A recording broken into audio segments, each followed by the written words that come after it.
Comme beaucoup d'histoires, celle de la plasturgie commence par une petite graine, ici de petites billes. Leur propriété chimique leur donne la première place dans la chaîne de production. On prend ces grains-là et après on les passe sur notre machine de production. Donc pour des pots comme ça, c'est des presses à injecter. Et Dolce Vita, un des produits que fait Silam, justement, c'est fait dans des pots comme ça, quoi. Là, on arrive presque à 10 millions par an, maintenant. Donc ça en fait beaucoup par mois. On dirait pas, mais il y a plusieurs parfums, mais on en mange beaucoup, ce genre de yaourt. C'est des petits pots comme ça, c'est donc des grands pots comme ça. Ceux-là, on les imprime aussi. Ce type de pot en 500, on les imprime aussi.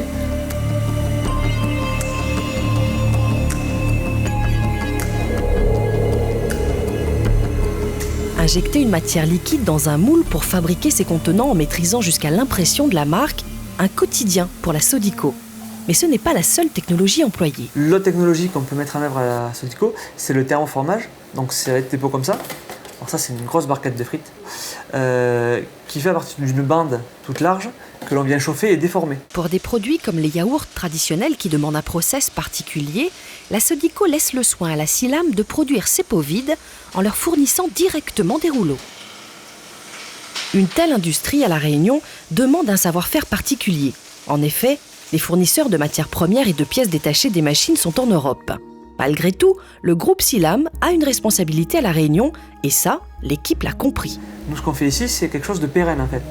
C'est ce qui fait avec Silam et qu'on n'a pas le choix. Enfin, on est aussi un petit peu à la base de certains produits qui nourrissent les Réunionnais. On ne peut pas se permettre de les faire et leur dire 2 mois après, on arrête finalement, c'était trop compliqué.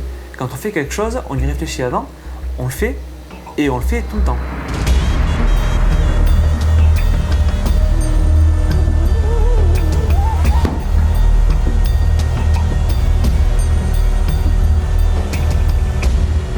Autre activité de la Sodico, le polystyrène expansé. Dans cette partie de la production, la clientèle de la société s'étend sur tout l'océan Indien.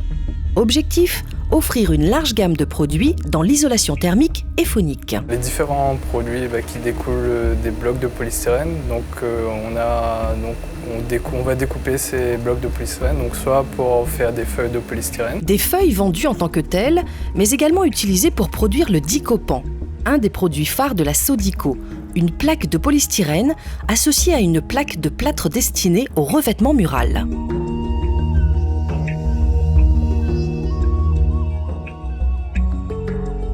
Mais ce n'est pas la seule utilisation du polystyrène produit. Toujours dans le BTP, la Sodico produit de l'isolation de structures en béton armé et pour l'agroalimentaire, des contenants de produits frais et surgelés. Rencontre avec Jennifer, elle quitte tout juste les bancs de l'école. Moi, je travaille ici depuis le 5 août de l'année dernière. J'ai eu une très belle chance. Donc, j'ai été embauchée dans le but d'être spécialement sur les chantiers. Je fais plutôt le dépannage et la maintenance des portes motorisées souples. Je fais aussi la pose de panneaux pour les chambres froides, etc. Ah oui, il plaît à moi beaucoup. Je me sens très à l'aise.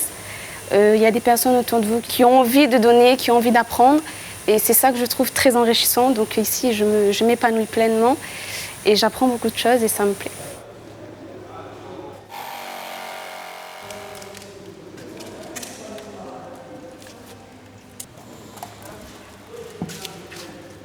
La fabrication de chambres froides est devenue véritablement le cheval de bataille de la Sodico.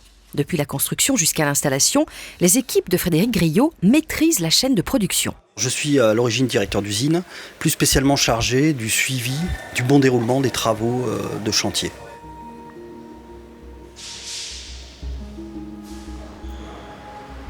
C'est une activité qui est en fort développement chez Sodico. Et d'ailleurs, vous avez pu voir une des prouesses techniques de la Sodico qui a consisté à fabriquer des panneaux isothermes de 13 mètres. Donc, ce qui a nécessité une logistique particulière tant pour la fabrication que pour le transport que pour l'installation.